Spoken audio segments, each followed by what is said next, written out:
اللہ تعالی عنہ نے اپنے والد محترم امام عالی مقام حضرت امام حسین علیہ السلام ان سے جو مکالمہ کیا تاریخ کی کتابوں نے وہ درج کر لیا، ایک ایک لفظ کو قلم بند کر لیا، اور آج دن تک بلکہ قیامت تک رہتی انسانیت تک وہ مکالمہ ان لوگوں کے بھی کام آتا ہے کہ جب کوئی مظلوم بچہ یا بچی پکار اٹھتی ہے کہ بتاؤ میرے والد کا کیا قصور ہے، میری والدہ کا کیا قصور ہے، اسے کیوں شہید کیا گیا۔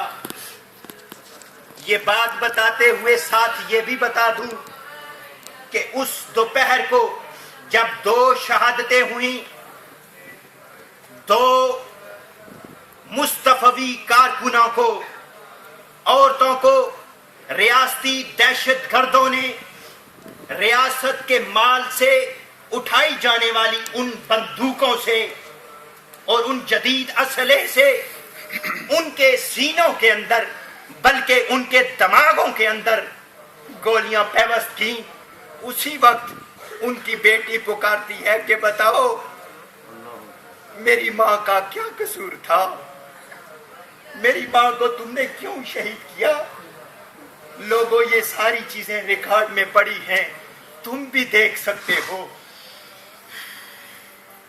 اس وقت شیلنگ ہو رہی تھی، پورے مرکزی سیکریٹریٹ کے گرد و نواح میں ان ظالموں نے، ان جابروں نے، ان قہاروں نے، ان فرعونی قوتوں نے اتنی شیلنگ کی برمار کی کہ لوگ نیم مدہوشی کی حالت میں تھے، کسی کو کوئی سجائی نہیں دے رہا تھا۔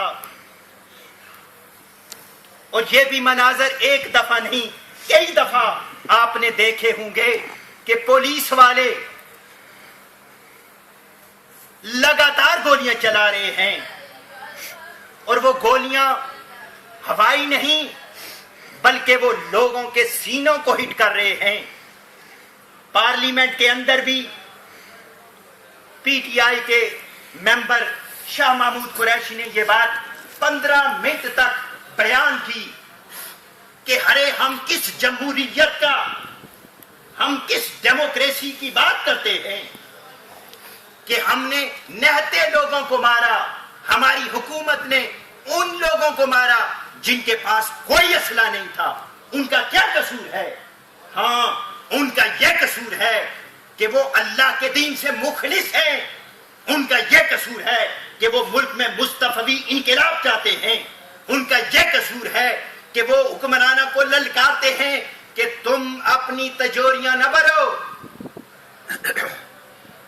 ملک کے غریب بھوکے مر رہے ہیں، ان کے بچے بھوک سے مر رہے ہیں، لوگ بنیادی صحت کی سہولتوں سے محروم ہیں، لوگ بنیادی پانی پینے، بجلی سے محروم ہیں۔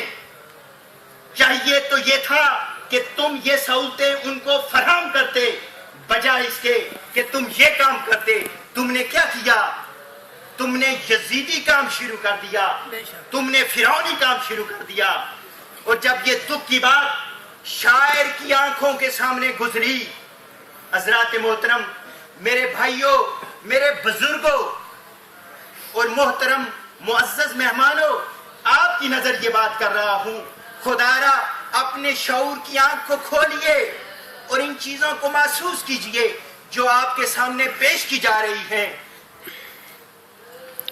واللہ یہی دین ہے کہ آپ مظلوم کے ساتھ کھڑے ہوں، نفلی نماز کے بعد، نفلی روزوں کے بعد، صدقہ و خیرات کے بعد، بلکہ اس سے بھی پہلے، نفلی عبادات سے بھی پہلے یہ سب سے بڑا جہاد ہے۔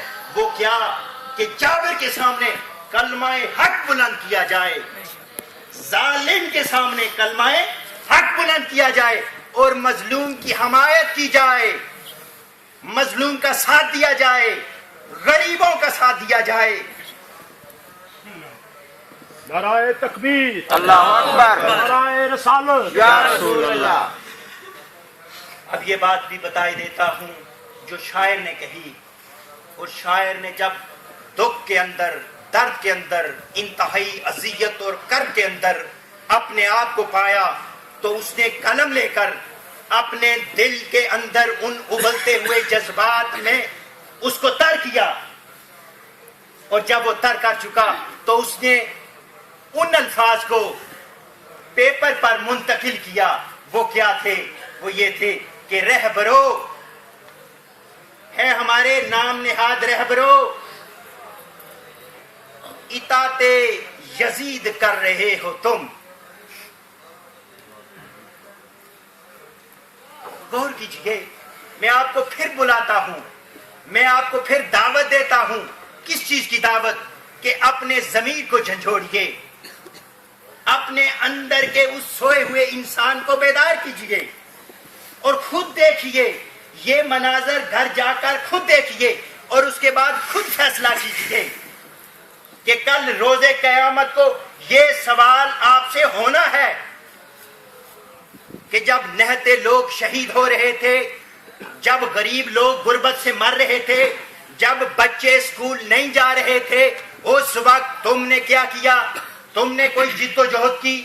تم نے کوئی محنت کی؟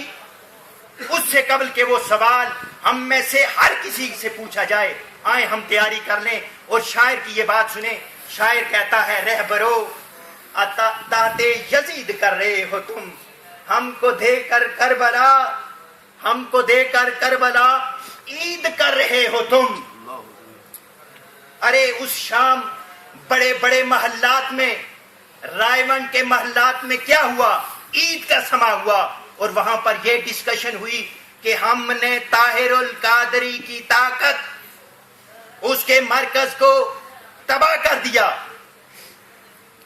پارلیمنٹ کے اندر یہ ہوئی کہ ہم نے ان کے انقلاب کو دبا دیا اور ختم کر دیا، ہم نے ان کے کارکنوں کو خوف و ہراس دے دیا. یہ باتیں کر رہے تھے اور ان کی یہ عید تھی. اب شاعر کہتا ہے کہ ہم کو دے کر کربلا عید کر رہے ہو تم، پاک سرزمین کو، پاک سرزمین کو اصل میں پلیت کر رہے ہو تم، پاک سرزمین کو اصل میں پلیت کر رہے ہو تم. اس سگلتی ریت پر فرات کب بہاؤ گے؟ ارے فرات کا وہ پانی جو کربلا تک نہیں پہنچنے دیا. شاعر کہتا ہے کہ وہ مال، قومی خزانہ جو اصل میں غریب کا حق تھا، ارے تم نے ان تک نہیں پہنچنے دیا بلکہ اپنی تجوریاں بڑھتے رہے، اپنی ہوس کو مٹاتے رہے اور غریب بھوک سے مرتے رہے. ارے خدارا یہ دین ہے، غریبوں کے لیے جد و جہد کرنا بھی دین ہے. اور مسجد کے اندر یہ بات کر رہا ہوں کہ اگر قبلہ شیخ الاسلام اس چیز کی تائید فرمائیں گے کہ اگر غریب کی بات کو دین سے نکال دیا جائے تو پھر کچھ نہیں بچتا. اس لیے قرآن فرماتا ہے دلیل ارائیت الذی یکذب بالدین فذلک الذی یدع الیتیم. ارے تمہیں پتا ہے کہ دین کو جھٹلانے والا کون ہے؟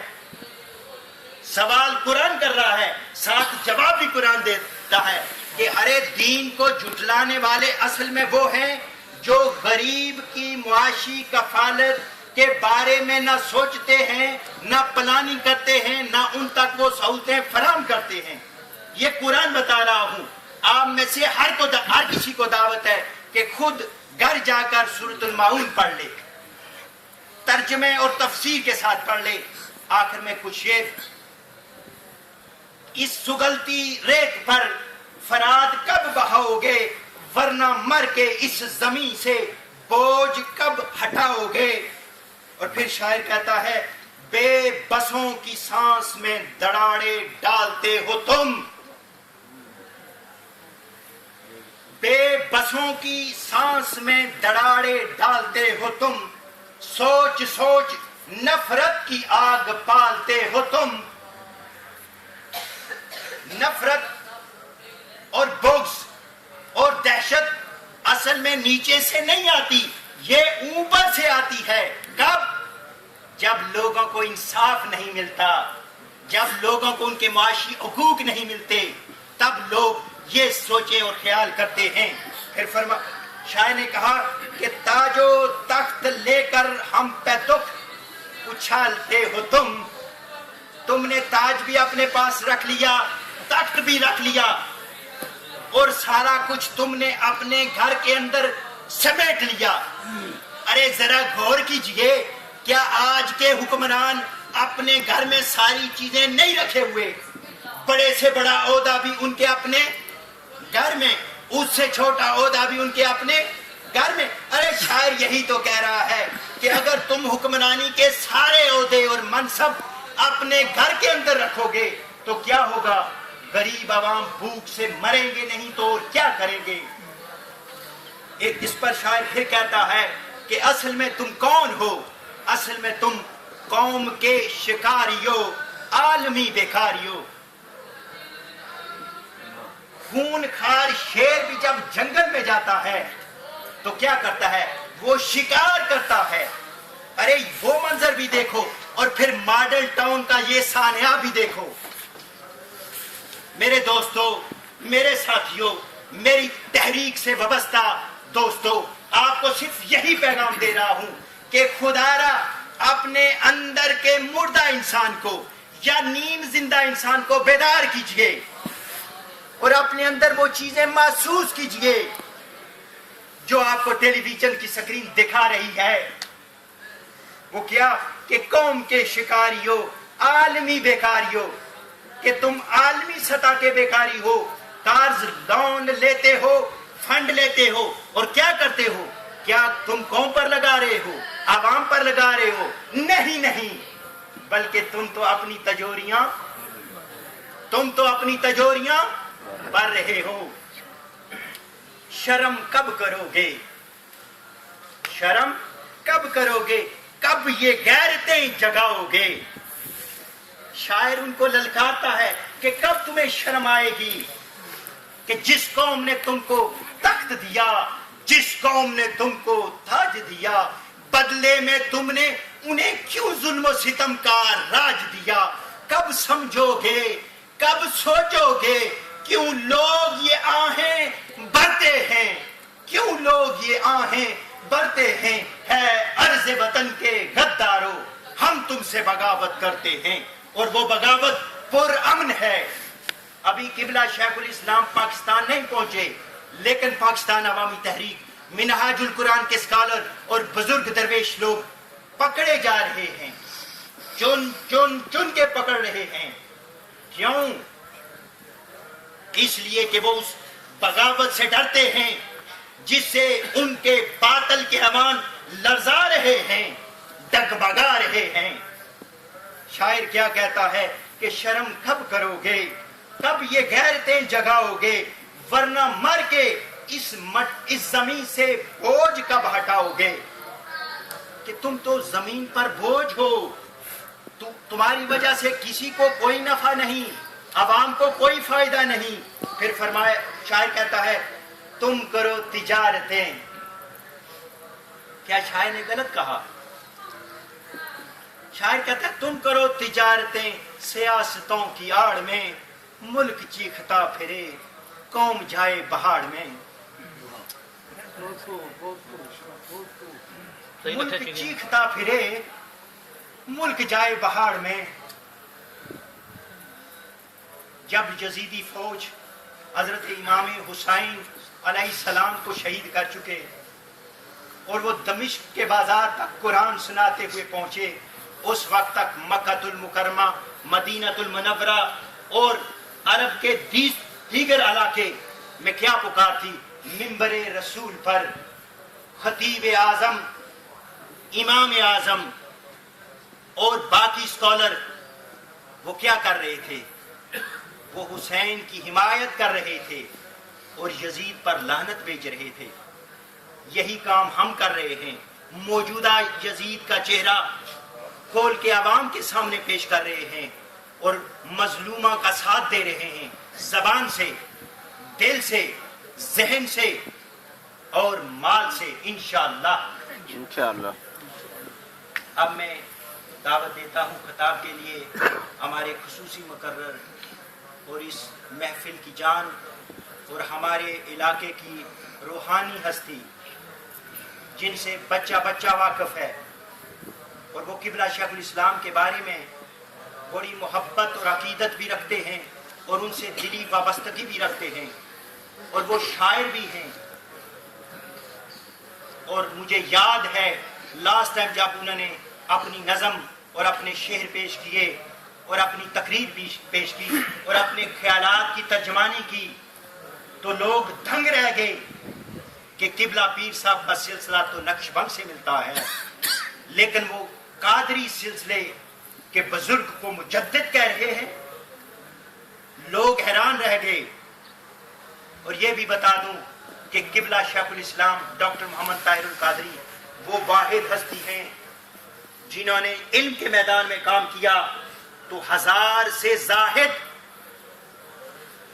کتب لکھ ڈالی اور 500 سے زائد پرنٹیبل موجود ہیں. آپ ذرا اس ہستی کو بھی دیکھیے، شیخ الاسلام کو، اور موجودہ حکمرانوں کو بھی دیکھیے کہ جب یہ باہر جاتے ہیں تو باہر کے وزراء اور باہر کے صدور کے سامنے چٹیں کھول کے پڑھتے ہیں. کیا کھول کے پڑھتے ہیں؟ چٹیں کھول کے پڑھتے ہیں انگلش میں. بڑی جرت کے ساتھ کہہ رہا ہوں، مجھے کسی سے کوئی خوف و ڈر نہیں، مجھے کسی سے کوئی مالی منفعت نہیں. تحریک کے ساتھ اخلاص ہے، تحریک کے ساتھ مخلص ہوں، اس لیے کہہ رہا ہوں.